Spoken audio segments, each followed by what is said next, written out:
Bonjour à tous et bienvenue dans ce nouvel épisode de Commencer à comprendre consacré au sacrement. Aujourd'hui, nous sommes dans un endroit absolument charmant qui s'appelle Brain-sur-Vilaine et c'est un lieu d'histoire très important puisque c'est ici qu'est né et qu'également retourné vers le Père Saint-Melaine, lui qui fut évêque de Rennes. Alors vous savez quoi ? C'est pour nous l'occasion, vous l'avez deviné, d'explorer un nouveau sacrement et ce sacrement, c'est le sacrement de l'ordre.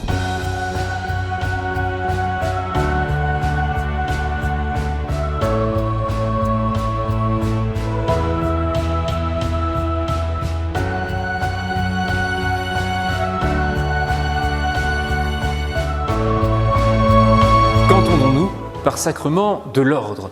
Bien sûr, il ne s'agit pas d'un sacrement qui permettrait à la personne qui le reçoit d'avoir toujours un bureau ou une chambre qui soit idéalement rangée. Non, évidemment. Par sacrement de l'ordre, en fait, l'Église entend un homme qui va consacrer toute sa vie à la suite du Christ dans le service de Dieu, dans le service de l'Église et du monde, en devenant diacre, prêtre et peut-être même un jour évêque. Qu'est-ce qu'un évêque ? Dans les premières années, dans les premiers temps de l'Église, les apôtres ont établi des hommes responsables sur les premières communautés chrétiennes. Ces hommes, on les appelait des épiscopes. Les apôtres leur imposèrent les mains, comme nous le faisons encore aujourd'hui, afin de leur transmettre en même temps que le don de l'Esprit Saint, les fonctions qu'eux-mêmes avaient reçues du Christ. Enseigner, baptiser, célébrer l'Eucharistie, rassembler le peuple et le conduire vers la sainteté. Par leur ordination épiscopale, les évêques, qui sont choisis parmi les prêtres, reçoivent, comme les apôtres, la plénitude du sacrement de l'ordre. Et dès lors, ils sont les garants de l'unité de l'Église et ils sont véritablement les successeurs en ligne directe des apôtres. Qu'est-ce qu'un diacre ? Lors de la liturgie de l'ordination des diacres, il est bien précisé que le diacre se fait le serviteur de tous et particulièrement à travers le service de la parole, le service de l'autel et le service de la charité. Le diacre représente au cœur de la société le Christ serviteur, si bien que le diacre se met pleinement au service de sa paroisse et de son diocèse. Il peut même être appelé à une mission spécifique par l'évêque. Le diaconat, c'est le seul degré de l'ordre auquel des hommes mariés peuvent accéder, parce qu'en effet, pour être prêtre et évêque, il faut être célibataire. Et pourquoi le célibat ? Le célibat des évêques et des prêtres vient signifier l'amour et le don sans partage qu'ils font de toute leur vie, de leur vie tout entière au service du Christ qui a lui-même vécu le célibat. Et ce célibat, c'est également le signe d'une totale disponibilité au service de tous les hommes.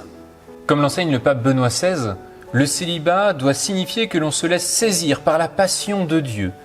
Par son célibat, le prêtre exerce une paternité spirituelle et il rappelle à tous les hommes que la finalité de notre vie, c'est de pouvoir partager un jour l'amour de Dieu dans son royaume des cieux. Quel est le rôle du prêtre ? Le prêtre, c'est avant tout un chrétien qui est envoyé en mission au cœur du monde pour rendre présent le Christ à tous les hommes et à toutes les femmes de son siècle, de son temps. La mission du prêtre, c'est de mener à la sanctification toutes les personnes par les enseignements qu'il va donner, par la célébration des sacrements, par ses conseils et par ses directions avisées. Et il est envoyé auprès d'une portion du peuple de Dieu qui lui est confiée par l'évêque. C'est au cours d'une célébration que l'on appelle l'ordination sacerdotale qu'un chrétien devient prêtre. Mais que se passe-t-il exactement au cours de cette célébration ? Au début de la célébration, c'est l'Église locale qui demande à l'évêque d'ordonner prêtre les chrétiens qui sont candidats au sacerdoce.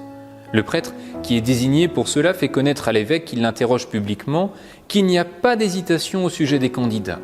Devant l'évêque et les fidèles qui sont présents, les candidats expriment librement leur volonté d'exercer leur charge en conformité avec l'enseignement du Christ et de l'Église. Plus tard, pour que les candidats au sacerdoce reçoivent le don de l'Esprit Saint pour la charge de prêtre, l'évêque leur impose les mains et il récite la prière d'ordination. Ensuite, ce sont tous les prêtres qui imposent à leur tour les mains pour signifier l'admission des nouveaux prêtres dans l'assemblée des prêtres que l'on appelle le presbytérium. Aussitôt l'imposition des mains terminée, on revêt les nouveaux prêtres de l'étole et de la chasuble, afin que soit manifesté extérieurement aux yeux de tous le service qu'ils devront désormais accomplir dans la liturgie.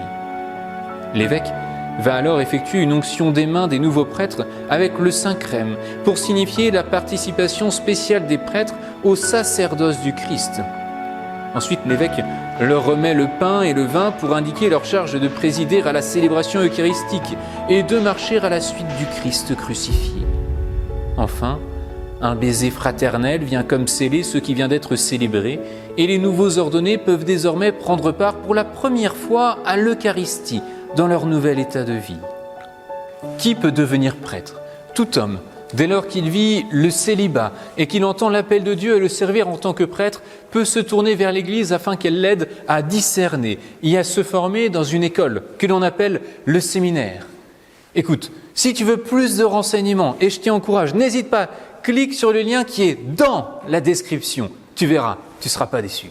J'espère que cette nouvelle vidéo vous a plu et qu'elle vous a aidé à mieux comprendre ce qu'est le sacrement de l'ordre. Et je peux vous témoigner qu'être prêtre, c'est une joie du quotidien. Alors n'hésitez pas, si vous posez la question de la vocation, à vous la poser vraiment et à foncer quand vous avez une réponse. En attendant, commentez cette vidéo, likez et surtout partagez-la. On vous prépare encore une nouvelle surprise. Alors pour l'instant, je vous dis kenavo et à bientôt.